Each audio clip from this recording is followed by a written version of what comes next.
మొదటి నుంచి ఎంతో కాలం అందరూ చదువుతున్నాను. శాస్త్రాలను తిరిగి చెప్పేవాడు చెప్తున్నారు, చదువుతున్నారు.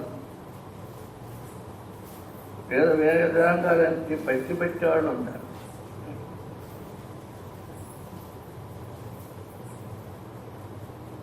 మరి ఇవన్నీ చేస్తూ ఎవరైనా ముక్తి పొందారా అంటే, ఇవన్నీ చేస్తే ఎవరు ముక్తి పొందారు? వాళ్ళతోనే సరిపోయింది, ఇంట్లోనే సరిపోయింది కాలం కాదు. క్షేత్రాలు జరగడం, దేశంలో ఉన్న క్షేత్రాలను తిరిగి వచ్చేది, కాశీరామేశ్వరం తీర్థాలు కలిపేది చేస్తుంటాం. ఇవన్నీ పుణ్యం. ఎంత చేస్తే అంత పుణ్యం. కానీ అది ముక్తికి రాదు. మళ్ళీ జనతలకు పుణ్యాత్ముడై పుడతాడు. అక్కడి నుంచి మంచి కర్మలు చేసుకుంటాడు, పోతుంటాడు. మోక్షం అంటే ఏంటిది? గీత అని చెప్పినాడు భగవద్గీత భగవంతుడికి, అర్జునుడికి. గీత అంటే దాని అర్థం ఏంటిది? త్యాగి. గీత అంటే త్యాగి. గీత చెప్పేది అంశానికి ఏదైతే త్యాగి కాము, అంతా విసర్జన చేయి, వివేకం కలిగించుకో, త్యాగి. త్యాగి అయ్యి భగవంతుడు ప్రార్థించు, దీని మీద కోరిక లేకుండా, దీని మీద ఆసక్తి లేకుండా, దీని మీద శ్రద్ధ లేకుండా, సర్వం భగవంతుడి మీద పెట్టుకొని శ్రద్ధ, నీ ఆసక్తి, నీ ప్రేమ మొత్తం భగవంతుడి మీద నిలుపుకో. అప్పుడు దొరుకుతున్న మోక్షం. లేదు ఇవన్నీ చేసుకుంటూ మన సంసారాన్ని మనం గడుపుకుంటూ, మరి మన సంసారాన్ని మనం చేసుకోకపోతే మన కూడాడొచ్చింది, కొట్టాడొచ్చింది అనుకోని ఈ రూట్లో పెడితే పోయినామంటే అంతే. అది ఒకటి చెప్పేది ఏం కాదు కదా.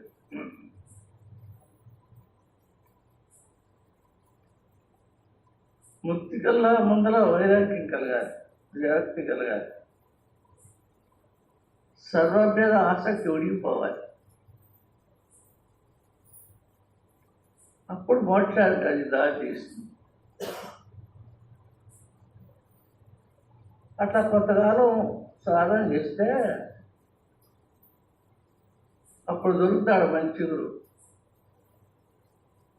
మన కోరికలు వెనక్కి తిరిగి, ఎందుకురా ఈ జీవితం ఎన్నాళ్ళు చేసినా ఇంతే, ఇప్పుడు రేపు పోతామా ఎల్లుండి పోతామా మనకేం చేస్తుంది? పొరుగులు డబ్బు వినబడి డబ్బు డబ్బు డబ్బు డబ్బు తాపత్రయపడటం, సంపాదించుకోవటం, పోలేసుకోవటం. రేపు పొద్దున మనకి వెనకేంటి వచ్చేది? ఒక్క నయా పైసా లేదు. మరి దానికోసం ఎందుకంటే ఇంత తాపత్రయపడతాము అని అనుకునే వాళ్ళు ఎవరు ఉన్నారా? లేదు. గురువు అట్లా అనుకోని అన్నిటిని నిగ్రహించి చెలించని మనసు గలవాడివై, నిర్మలమైన బుద్ధి గలవాడివై, ప్రేమతో ఆర్తితో కళ్ళ నీళ్ళ పర్యంతరం భగవంతుడు ఒక్కసారి ప్రార్థించు. సార్ నీ జన్మ కడపేది అంటున్నాను. మనకేం పని ఉంది దేవుడి మీద ఏడ్చి మనం ప్రార్థించడానికి? అని నాయన ఎంత ఏం పని లేరా? వదలరాడ పొలం చాలా పడిపోతుంది. ఆసక్తిలో అయిన వాడు పని అలా, ఆసక్తి కలిగిన వాడు రూపులు ఏడుస్తూ గుర్తూనే ఉంటాడు. అట్లా తాపత్రయపడి హృదయం అంతా కంగారు పడి గుండెలు మండి పిండేసినట్టుగా తడిగుడ్డ పిండినట్టుగా పిండేసినట్టుగా మనకు అనుభవానికి వస్తే ఇప్పుడు దేవుడు వేయగలుగుతాడు. అటువంటి సమయంలో మనకు మంచి గురువు దొరుకుతారు. మంచి గురువు దొరకంది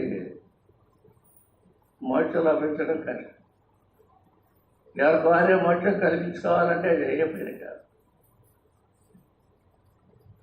దేవుడు మోక్షం ఇవ్వడం,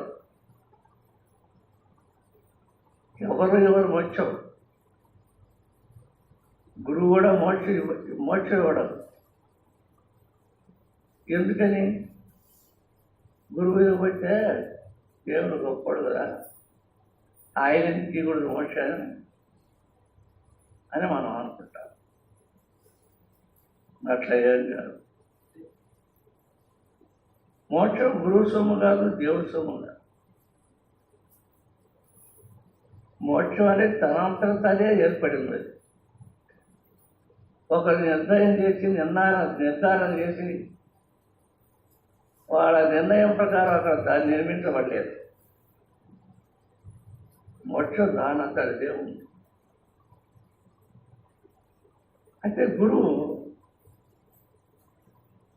దానికి దారి చూపిస్తాడు.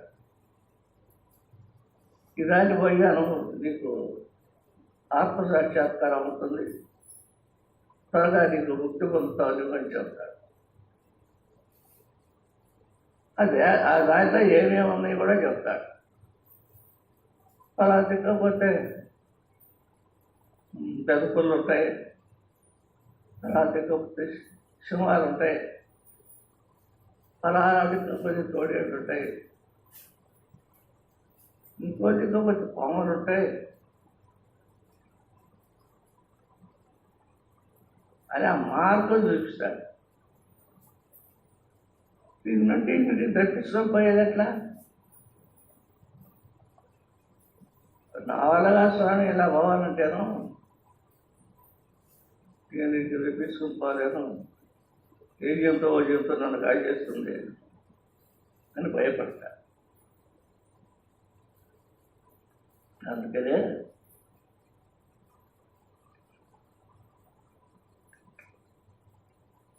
ఆత్మసాక్షాత్కారం ముంద సాధన చేసుకో. సాధన చేసుకుంటూ ఇప్పుడు నేను చెప్పిన ఇందులన్నీ ఉంటాయి, కానీ నీ జోలికి రావు. ఎవరి జోలికి వస్తాయా అంటే కలిమాయలో పడి ఉంటారే సంసారం వీటిల్లో వ్యవహారం, సంసార జగత్తులో పడి ఉంటారు. వాళ్ళకు అడ్డం వస్తాయి. అయితే గురు శిష్యుడికి మాత్రం అడ్డాలి. ఎందువల్ల అంటే వాడికే పైకి మించిపోయినటువంటి వాడు బ్రహ్మ విష్ణు మహేశ్వర స్వరూపుడు గురువు, గురుమధ్యాత్మ స్వరూపుడు గురువు, జగత్స్వరూపుడు గురువు, సర్వాంతర్యామి గురువు. అందులో గురువును ఏం చెయ్యవు. ఆ గురువు దగ్గర మోక్షానికి కావాల్సిన ఉపదేశం తీసుకొని ఆ దారిలోనే గురువు నడుతూ ఉంటే, శిష్యుడు పోతూ ఉంటే గురువు చెప్పి అడ్డం రాదు. గురువు సింహాలు కొట్టి తేళ్ళు జేళ్ళు ఏ అడ్డం రాకూడదు. నేను చూసి అవి పక్క తప్పుకుంటాయి. నువ్వు భయపడాల్సిన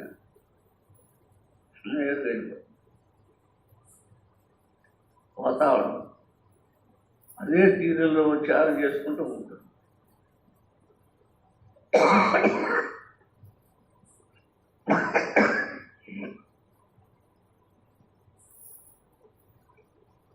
లేక గురువు చెప్పింది పలా కాదు పులురుటి అన్నాడే అయ్యా తుట్టిగా అయ్యా తీరన్నా కరుట్టిగా పీకుతుంటే పీకు సంపాదించా అనే అనుమానాన్ని కడుపులో పెట్టుకొని త్యాగం చేస్తున్నా ఆ రవ్వ యొక్క ఇదే కనబడతాయి. అది అనుమానాన్ని తీసుకురారేసు.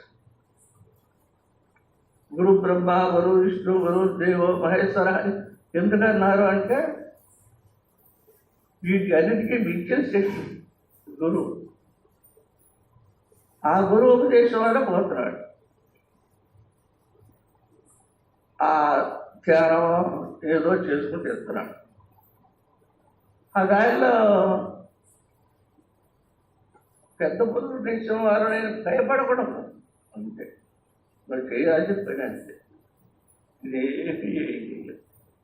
నీ సాయపడ ఖండించు అని ఉంటారు. శిష్యుడు గురువు చెప్పేది అబద్ధం కాదని నిజమని నమ్మి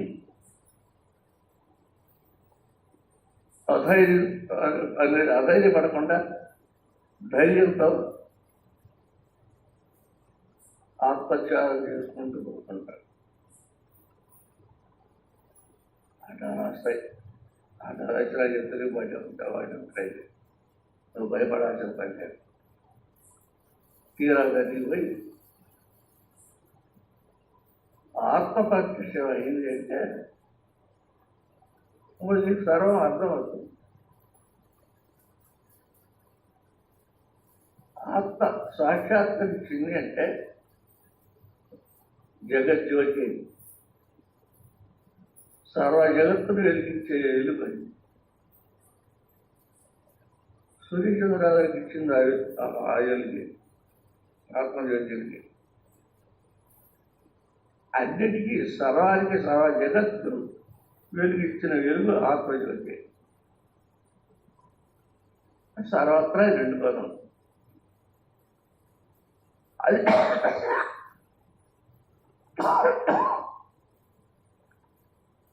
సర్వత్రా వ్యాపించున్నది. అది సాక్షాత్కారం అయిన తర్వాత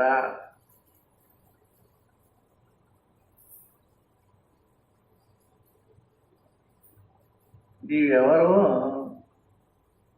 నీకు కొంచెం అర్థం అవుతుంది. నేను ఆత్మస్వరూపుణ్ణి, నేను పరబ్రహ్మ స్వరూపుణ్ణి, నేను జ్యోతి స్వరూపుణ్ణి, అంతరాత్మ స్వరూపుణ్ణి అనేది అర్థమవుతుంది. ఇంకా పోను అంతా నువ్వే ఉంటున్నావు. తీరా పూర్తిగా ఆత్మజ్యోతిలో ఐక్యమైనాడు. ఇక అప్పుడు నీకేమీ లేదు.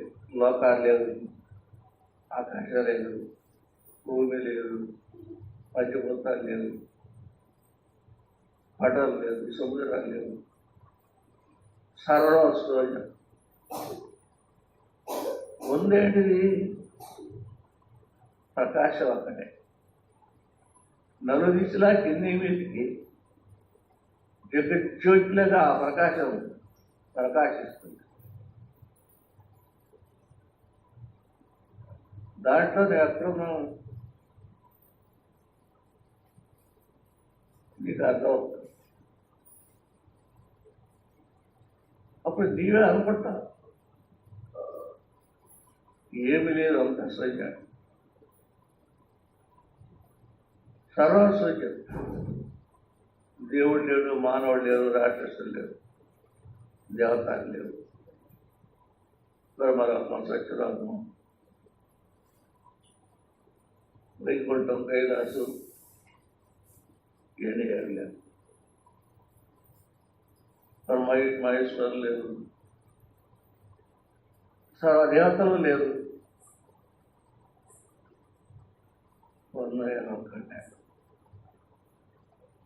నేను ఒక్కడే ఉన్నా. ఇప్పుడు ఆమె కనుక ఇంకేం లేదు. ఇప్పుడు జగత్తులో ఇందాడదా కనపడి జగత్తు ఏమైపోయింది అని అనుకున్నాడా? కావాలి ఇప్పుడు జగత్తు చూడాలి మళ్ళీ, అది సంకల్పం చేశాడా? ఆ సంకల్పంతోనే మళ్ళీ జగత్తు కంటి కనపడుతుంది. చూస్తాడు, అబ్బో ఈ జగత్తులో చాలా కంపు ఉందిరా, కంపు పడుతుంది ఈ జగత్తు, మరి కంపు, దీంట్లో మళ్ళీ నేను లోపల నాకు అవసరం లేదు అవతక్కున్నాడంటే జగత్తు మాయ అవుతుంది. అందరూ వస్తాడు. ఈ ఒక్కడు ఈ శరీరాన్ని ఏం చేస్తాడు? ఎవరు ఏం లేకుండా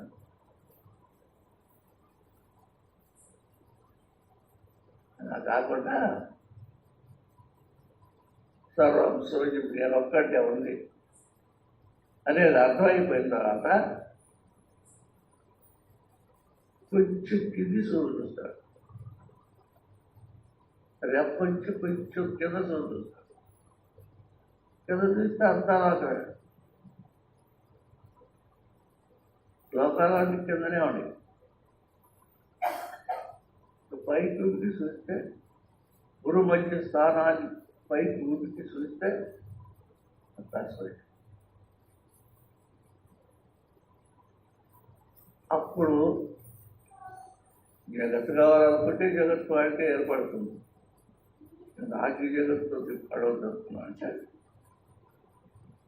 ఆ ప్రకాశంలోనే ఆత్మజ్యోతిలోనే లైవ్. అప్పుడు శరీరం ఏమవుతుందంటే కొంతమంది శరీరాన్ని మహాత్మ శరీరాన్ని కాల్పో పుట్టుకో చేయాల్సి ఉంటుంది. ఎందుకంటే వాళ్ళు ఈ మాయాలోకమైనవన్నీ కొత్తవారు కాదు. అంటే కొంతమంది అలా కాదు, మాయాలోకంలో తప్పించుకొని పైకి వెళ్ళిపోయి ఏమీ లేని స్థితిలో నిరాకారం, నిర్గుణంగా నిరామయంగా. అప్పుడు శరీరం వదిలాల్సిన టైం వచ్చిందంట.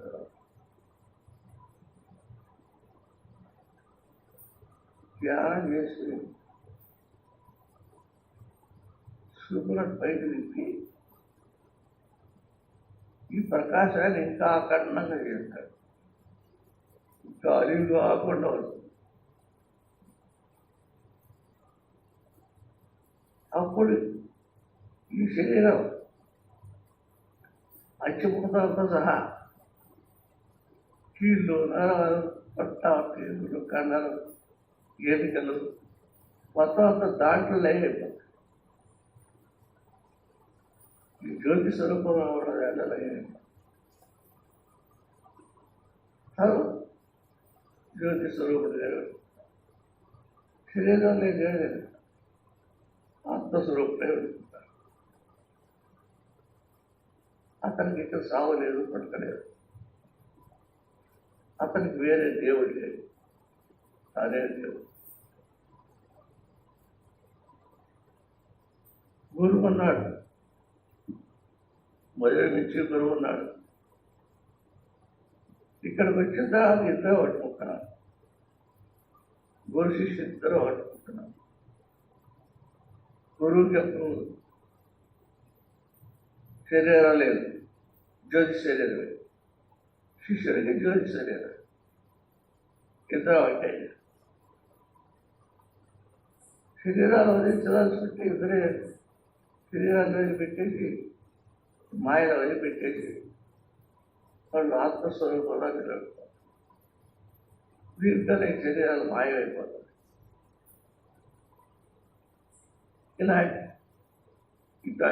ఇటువంటి సంగతి గీత మనకి అయితే ఇదంతా సాధించాలంటే చాలా టైం పడుతుంది.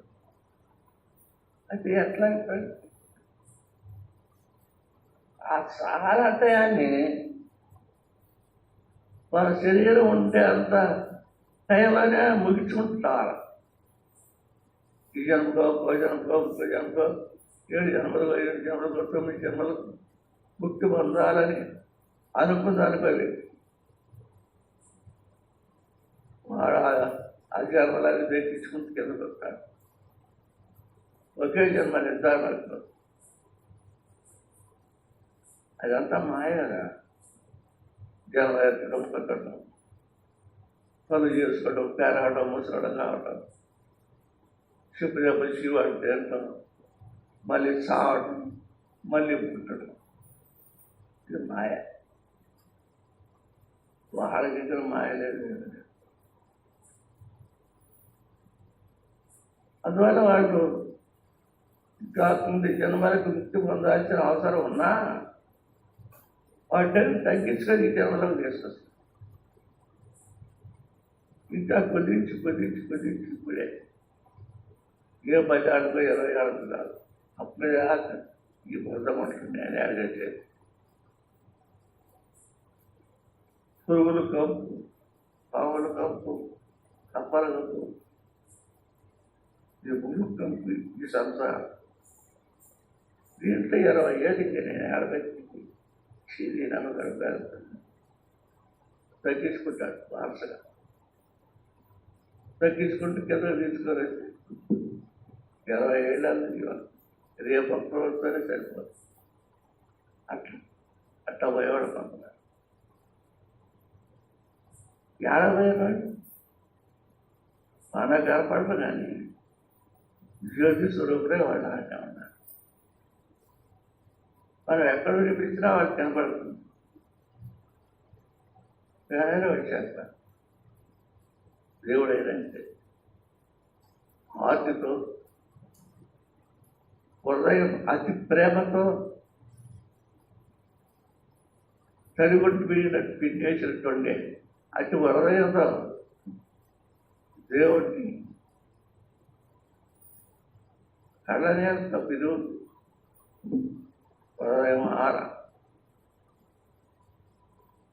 ప్రేమ అతీతమైన ప్రేమతో, నిష్కర్షమైన ప్రేమతో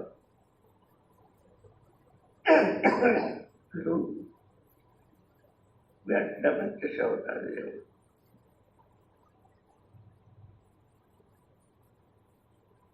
అందువల్ల మనం ఇప్పుడు పుట్టాం, పెరిగాం, పెరుగుతున్నాం. ఇప్పుడు వెళ్ళిపోతాం ఎవరికి తెలియదు. వెళ్ళిపోయినా మరి ఏం చేయాలా? సంసారాన్ని పెంచుకోవాలన్నా, ఆత్మశక్తిని పెంచుకోవాలన్నా. ఆత్మశక్తిని పెంచుకుంటే అమరత్వమై, అమరుడై, అమృత స్వరూపుడై, జ్యోతి స్వరూపుడై, పరబ్రహ్మ స్వరూపుడై అలా ఉంటాం. సంసారం తెచ్చుకుంటే ఇంకా కొన్నాళ్ళకి నరకాన్ని పోయి అత్యప్రేమ ఛార్జీలకి మళ్ళీ జన్మలకు వచ్చేది. ఆ బ్రహ్మదేవుడు దేని చేస్తే దానికి పడుతుండే. ఇలా ఎన్ని జన్మలో ఎత్తుతామో, ఎన్ని జన్మలో పడతామో, ఎన్ని జన్మలు కలిసిపోతున్నాయో, తర్వాత మళ్ళీ మనం ఏమైపోతామో మనకు తెలియదు.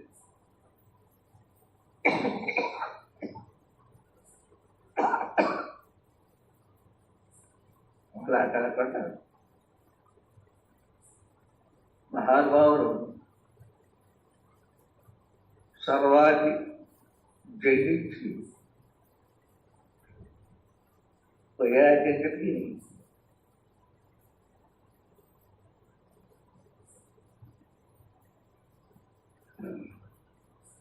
నిర్మల స్వరూపులై మనస్సు తడక్కుండా, కళ్ళు చెదరకుండా, గురుపంచ స్థానాల్లో దృష్టి నిలిపి చూస్తాడు. మోక్షం ఎంత దూరం ఉందయ్యా? మోక్షం ఎంత దూరం లేదు. కలరేపు మాటలోనే ఉండాలి. మా దెబ్బ కొట్టేటప్పటికే మోక్షం అయిపోతుంది. అంత దగ్గరలో ఉంది. మరి దీన్ని ఎంత దూరం ఉంది అనేది ఎందుకు తెలియదు. వైజ్ఞానికత అనుకుంటున్నాను. అయితే తెలిసింది అనుకో. ఇప్పుడు మహాత్మా చెబుతున్నాడు, మనకు తెలిసింది మోక్షం ఎంత దూరం లేదు, ఇక్కడే ఉంది, నీలోనే ఉంది. మోక్ష స్వరూపం నీలోనే ఉంది. అదే జ్యోతి స్వరూపం. ఆ జ్యోతిని ఎప్పుడైతే నువ్వు ప్రత్యక్షం చేసుకున్నావో సర్వత్రా నిండిపోతుంది. అదే మోక్ష స్వరూపం. అందువల్ల ఎవరు భయపడాల్సిన పని. ప్రేమ, భక్తి, శ్రద్ధ, భగవంతుని మీద శ్వాస, అతీతమైన ప్రేమతో నిలబడితే ఈ ప్రకృతి సదా తగ్గిన దిగిపోయింది. అందువరకు చీకటి పట్టు ఉండేటుంది. చీకటి మళ్ళా మనసు నిర్మలాత్వానికి చలనం లేని స్థితికి వచ్చిందంటే అప్పుడే ప్రకాశం పడి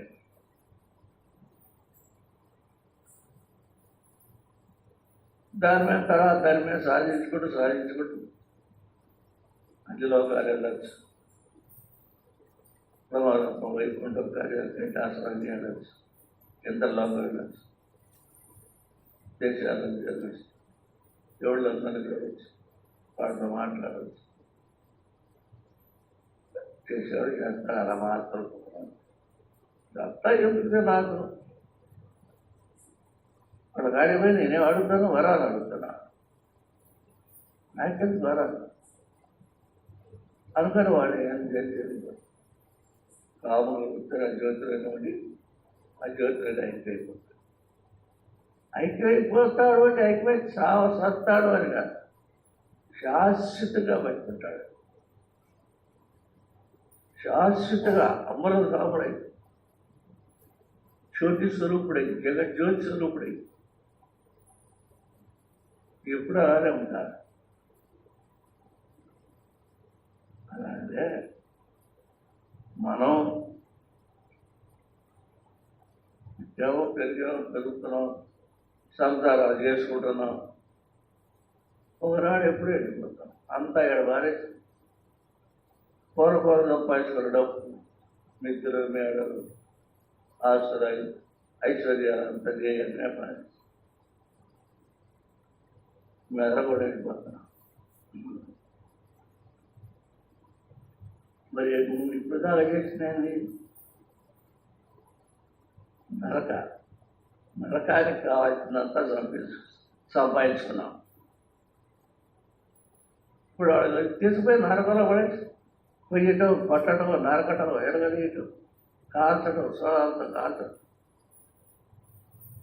మంటలో కాల్చడం, నూనె ఇట్లా ఆపడం, ఏది ఇస్తున్నారు. ఈ సంసారంలో ఉండి సంపాదించుకుంది ఇది నరకప్రాయం. ఇదంతా ఎందుకు అనుభవిస్తుంది? మరి ఇది ఆగుతురా దేవుడా, నేను ఎప్పుడు బయటకు ఉండాల్సింది సావడం కాదు అనేది తెలుసుకొని గురువు దగ్గర దానికి కావాల్సిన ఉపదేశాలు తీసుకొని వాడు మాత్రం ఆవేదనిష్టతో ఆ ధ్యానంతోనే ఎక్కువగా ధ్యానాన్ని కలిగి ఆత్మసాక్షాత్కారంతో మనమేంది, నాకు ఆత్మసాక్షాత్కారం కావాలి, ఏదో బతికుండాలి అనుకుంటున్నాం. ఆ ఆశ పట్టుకు బాగానే ఉంది. దానికి కావాల్సిన వస్తువులు సంపాదించుకోం. ఆత్మసాక్షాత్కారం ఎడుకుంటే లభిస్తుంది. బట్ నరకాయ ఆత్మ ఎవరో కుంభవారంటే ఎది చేస్తారా మనం? ఇంట్లోనే కుంభకాయ కోరకాయ పాపమో పుణ్యమో చేస్తారు. ఇది కూడా అంతే చేయలేము. ఇంట్లోనే ఉండి ఇలా జరుపుకుంటూ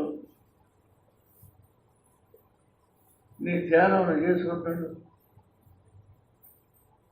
ఇంట్లో ఇల్లు జరుపుకున్న చెప్పు చేస్తాను నేను పెట్టుకో. తర్వాత దేవుడి మీద పెట్టి జప మాత్రం మర్చిపోదు. దేవుడి నామం ఉంటే ఆ జప మాత్రం మర్చిపోదు. నువ్వు ఈ రూపంలో పెట్టేటప్పటికి నువ్వు చేసిన పాపకమైన పుణ్య కర్మలు మొత్తం నిష్కామకంగా మారిపోయి, పాపం చేసిన పుణ్యం చేసిన రెండు నిష్కామకంగా మారిపోయి ఇక్కడ ఈ కర్మలే ఉంటాం. కర్మలే మిగలవాలి. మళ్ళీ బతకడానికి కర్మ లేదు, పుణ్య కర్మ లేదు, పాప కర్మ లేదు.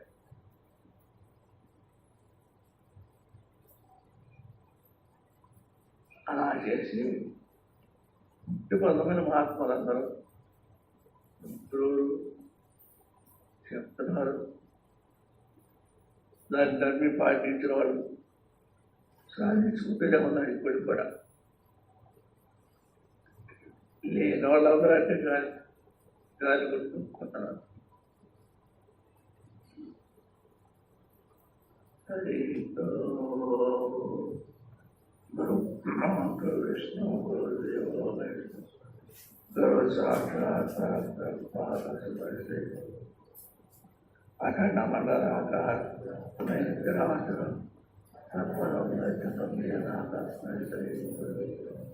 బ్రహ్మాండం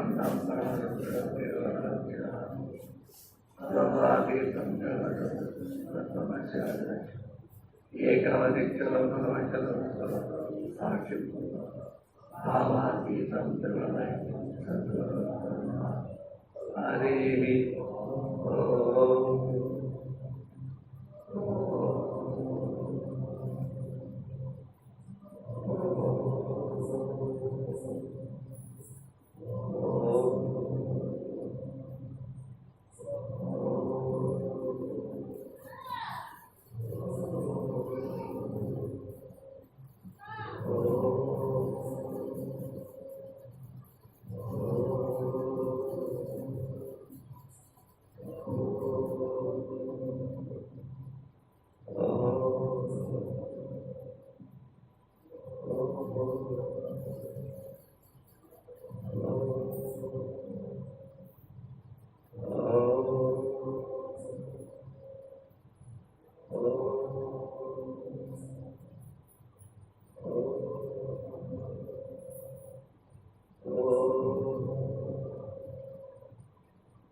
నిద్రలో కూడా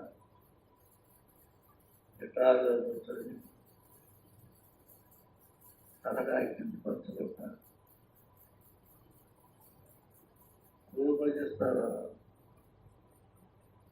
ఏమవుతుందో, ఏం జరుగుతుందో, ఏం నిలబడుతుందో, ఏది వినపడుతుందో గమనిస్తూ చూస్తుంది.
ఆ